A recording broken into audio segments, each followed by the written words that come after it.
All right. Yep, we're live. Live, baby. We're live. We're live right now, so that means it's time for all things Gators. Dan Hicken and Frangie. What's up, Hick? Frank, I'm going to need you to speak up. I'm out here in San Francisco. Not really. Good to talk to you. Thank you to Southeast Orthopedic Specialist, se-ortho.com for all your orthopedic needs. We got jump ball, get it coming up tonight, man. We got a great tip time for us here on the East Coast, 7:39. Appreciate that. Didn't want that 10:09 slot. Did not want that. So very happy about that.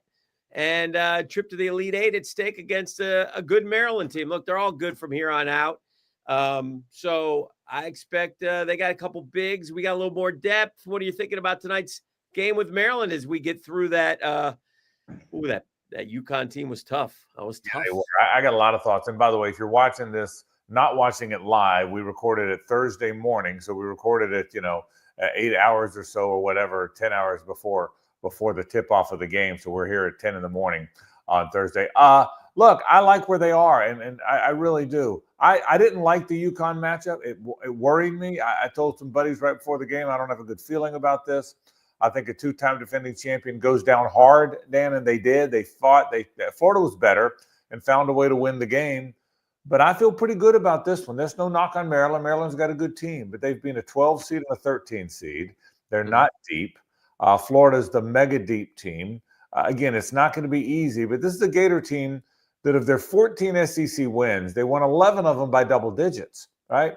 So I think I feel way better about this game than I did about the UConn game. I have some confidence. Now, you can't lay an egg.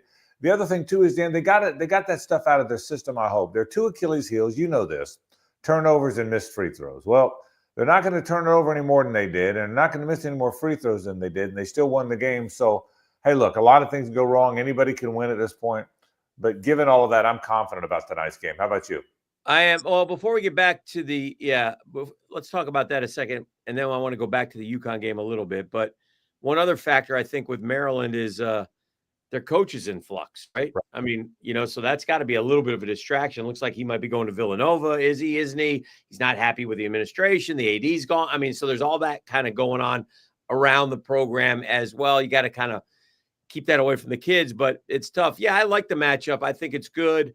I like Florida to win this game, but you know what? We're all picking Florida. We all got Florida in the Final Four. We all got Florida winning the Natty. We all got Florida playing Duke. So, and it was a good opening weekend, and that chalk held for a lot of these games. But I'll be honest with you.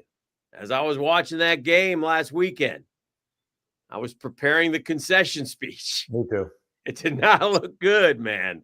And Walter Clayton Jr. stepped up, hit two big threes.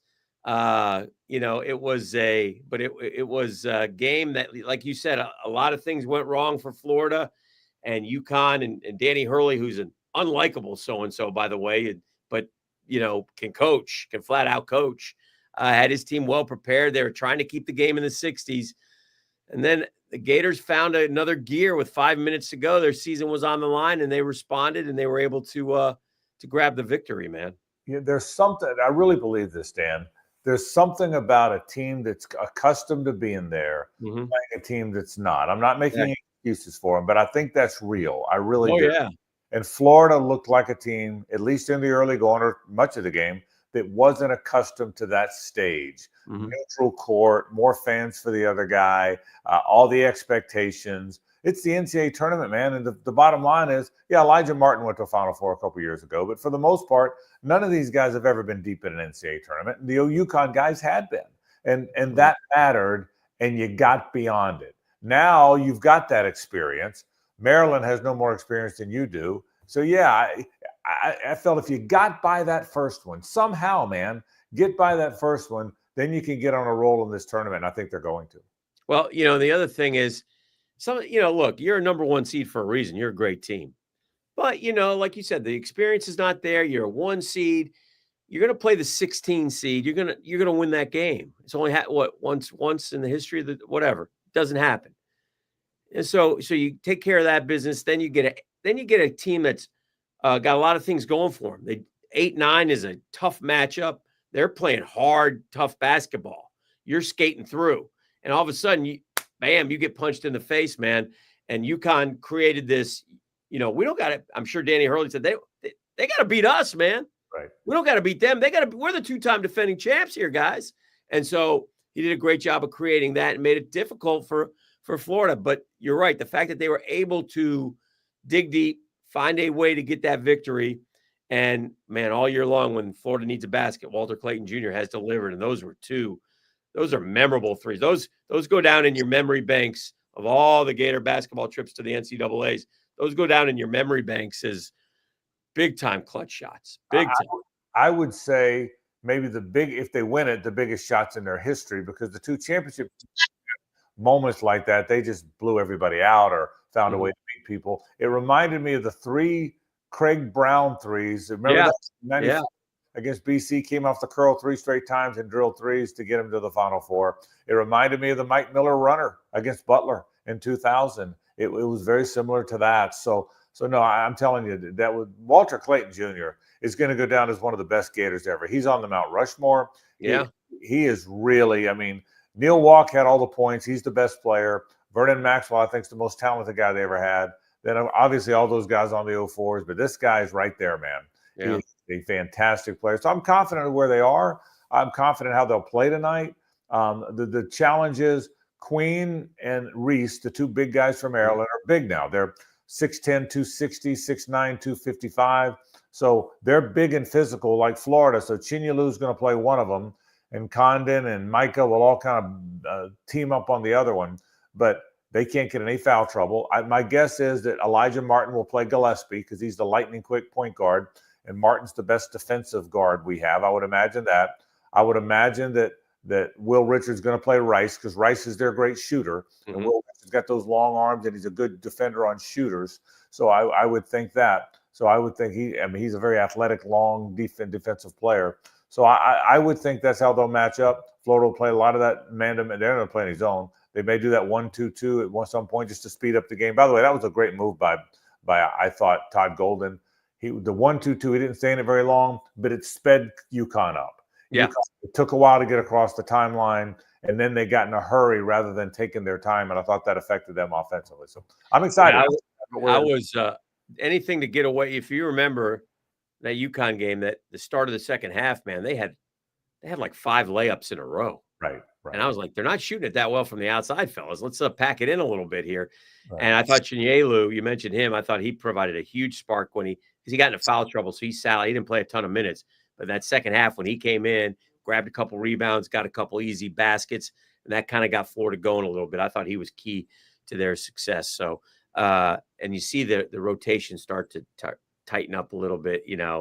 Herb's only got a minute or two on. So it'd be interesting to keep an eye on that as well going forward. But yeah, it's all right there, man. St. John's is out of the bracket. They're out. Texas Tech's a good team. Arkansas and Texas Tech on the other side. If Florida beats Maryland, they'll play one of those schools for a trip to the Final Four. It's what a great basketball season, great ride it's been provided by these guys. But this is a team, and here's something else I like about Florida basketball, Frank, in the future. I see 1,000 kids are in the portal, but you already see like Florida's talk. There's interest. A lot of Florida can get who they want almost. Right. Is what I guess I'm trying to say. It seems. And at this point, why wouldn't that be the case? Yeah. Okay. At this point, you're still playing, man. And you're right. The more weekends you keep playing, the more times those portal guys watch you. The more times, if they make the Final Four, there's only 4 teams there. Those portal guys can only watch 4 teams next week, right? And they'd love to be on one of those. By the way, I'm not sure Arkansas doesn't beat Texas Tech. How do you feel about that game? Yeah. Texas Tech is good, man. I like Texas Tech. I don't know a ton about them. Obviously, I think the coach who came in there has done a great job. The Toppin kid, no relation, is I think the conference player of the year. Arkansas has found something though, man. Cal. I mean, this is interesting with Cal because what were they? Didn't they start like 0-5 in the conference? They were terrible, and they rallied back and they got in and they got Boogie back and they're playing good. They're playing good basketball. It should be a good game anyway. Again, I'm not sure I'm going to see it with a 10 o'clock tip, but so we know how it turns out, Frankie. So let me ask you, we're doing this on Thursday morning before the game. We'll get to baseball and football, some other stuff in a minute. But final thought. If they lose tonight to Maryland, and I'm very confident they're going to win, but if they lose tonight, it's going to be a gut punch for a couple days. Yeah. But after that, or if they win tonight and lose Saturday, whatever, won't this be this joyride that they've taken us on? And it's probably too early to be having this conversation. It's probably next week's or the following week's podcast. But wasn't this a wonderful 3-month joyride these guys took us on? Kind of like we haven't had in Gator sports in a long time. Yeah, I couldn't agree more. And the reason why we can talk about it is because we were thinking all this on last weekend. Right. And it was a lot worse. And Golden even said it. It would have been a huge disappointment if we didn't get to the Sweet 16. And it would have been. Yeah. But what I love when our teams do stuff that we don't do a lot of. And I'll always remember these guys because they won the SEC tournament. Yep. And, we don't win a lot. We've won 5 or 6 of them all time. That's right. So I always think of when we do stuff like that, knocking off 2 number ones in the same, stuff like that is stuff that stays with you forever. So yeah, it's been a very memorable season. And listen, I don't know this, but I'll say this.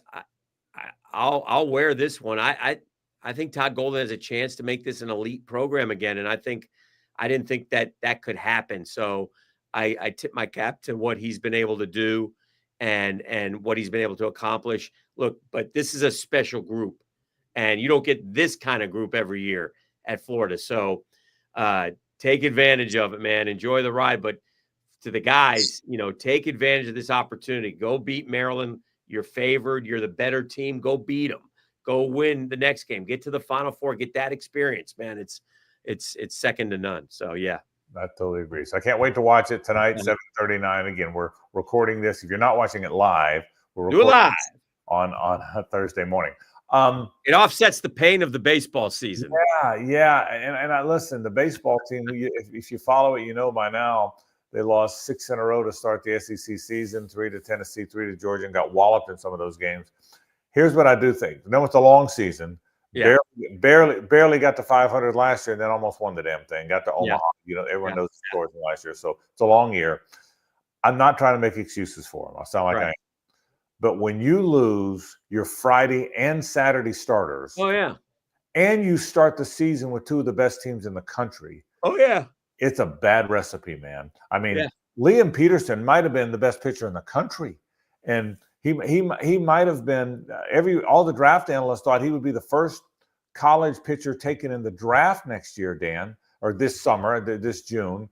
He'd be the first college pitcher taken. He was dominant, and now he's got the elbow stuff. And look, I appreciate the fact that they said they don't know yet. They don't know what it's going to be. But you and I are big baseball fans. You've got those Mets you're excited about. I'm totally convinced the Pirates have no problem getting to 70 wins again, so I'm excited.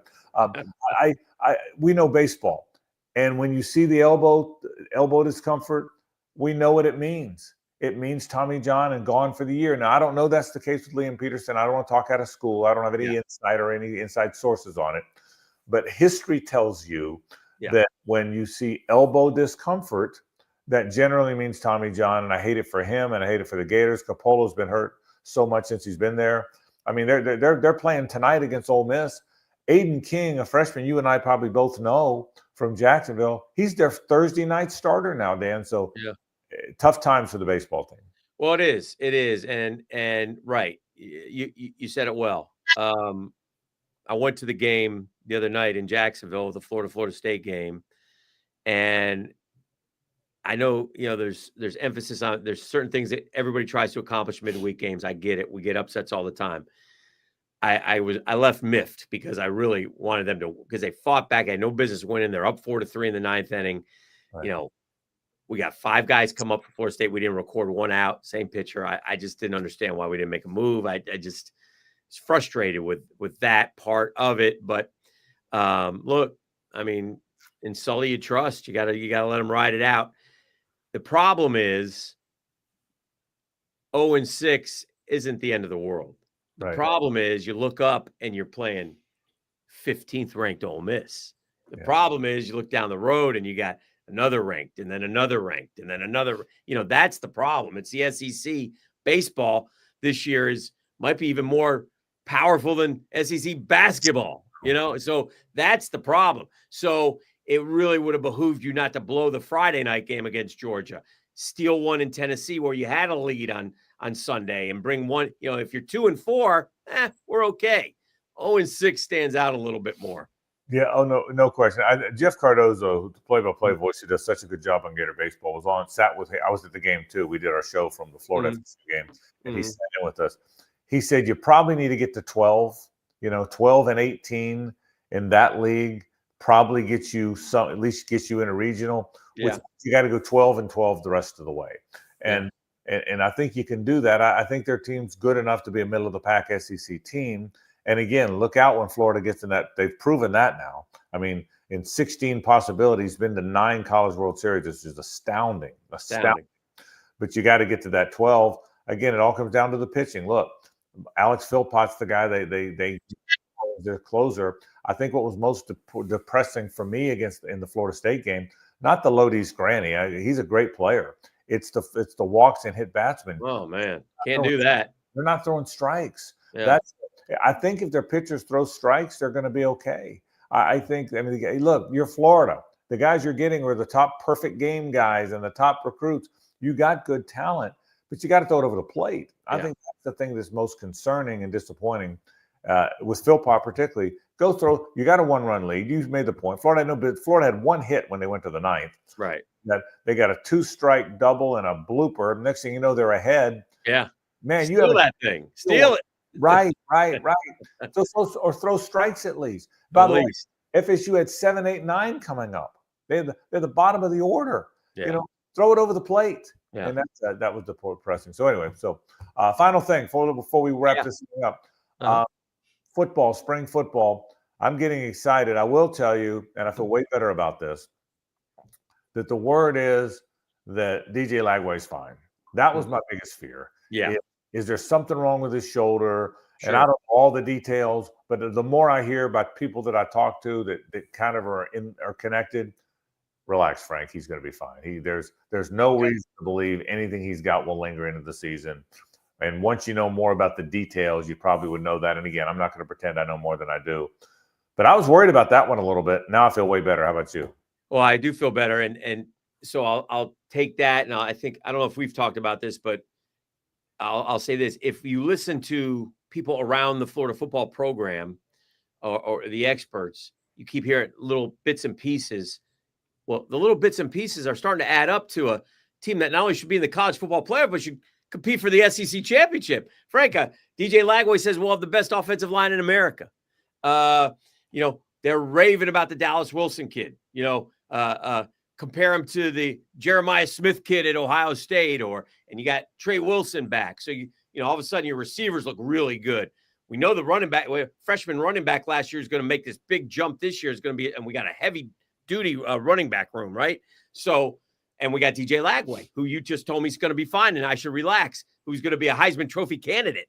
So then I flip to the defense and I get even more excited. And there's this unblockable kid that we brought in who's going to go to Penn State, and they can't block him off the edge. And Cormani McClain, look at him. He's gained 20 pounds. He's running with the ones. He's Frank, forget top 12, baby. I'll see you in Atlanta. Let's go. Well, here's what I will tell you about football.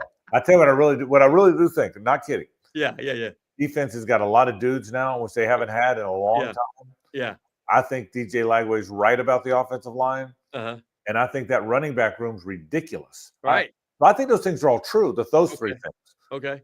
The biggest question they're going to have until we've seen it will be the passing game.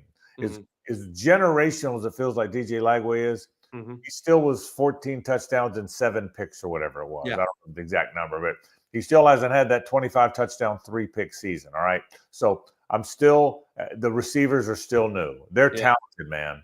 But the guy, brother, I got to jump in. If DJ Lagway is our biggest concern in the passing game, man, I'll see you in Atlanta then. That's until we see the passing game happen. I get it. All the receivers are new. Yeah. Newish. But if that happens, I think the other stuff's there, man. Well, that'd be great. That would be great. We're going to play defense. So I know Feinbaum said the wheels were going to come off in that 4-game stretch this week. So when we play, Miami, LSU, Texas, and Texas A&M. And I'll say this for Feinbaum. Last year, and I'm as guilty as anybody, we all thought that Florida State had it built because they had been 13 and they won 10 games 2 years ago or 3 years ago and 13 games 2 years ago. And I don't know if you remember this or not, but Feinbaum came on and said, why is there all this to do about FSU? Their good players are all gone. They're going to crumble like you can't imagine. And none of us believed it. Right. Do you know that? We all said, Paul, you're an SEC guy. FSU has right. easy league. Well, he was dead on. So I don't want him to be dead on this time. No. But hey, basketball tonight. Yeah, let's go. We'll get baseball turned around. Opening day for Major League Baseball fans. What a gorgeous day. What a wonderful day this is. A wonderful day all the way around. So, Pete Alonso, former Gator, 27 home runs away from being the Mets' all-time home run leader. I did not know that. I did not know that. I knew you would know that. So even more than Cleon Jones and Ron Swoboda? Yes, more than both of them combined. He'll pass Darryl Strawberry this year and David Wright. And even more than Jerry Grody and Ed Kranepool? Very nice. Wow. Mets will be wearing number 7 on their home opener in honor of the late Ed Kranepool, who just passed away recently. God bless him. So I just dropped all my Mets knowledge. Very good. Very good. That is all things. Ed Kranepool, first home run I ever saw live. How about that? See, there's that. I'm glad I brought him up. That's all things Gators. That's Dan Hicken. I'm Frank Frangie. Go Gators tonight. Yeah, thank you, Frank. And thank you, Southeast Orthopedic Specialist, sc-ortho.com for all your orthopedic needs. Frank, have a great week. Go Gators. You too, Hick. All right, bud.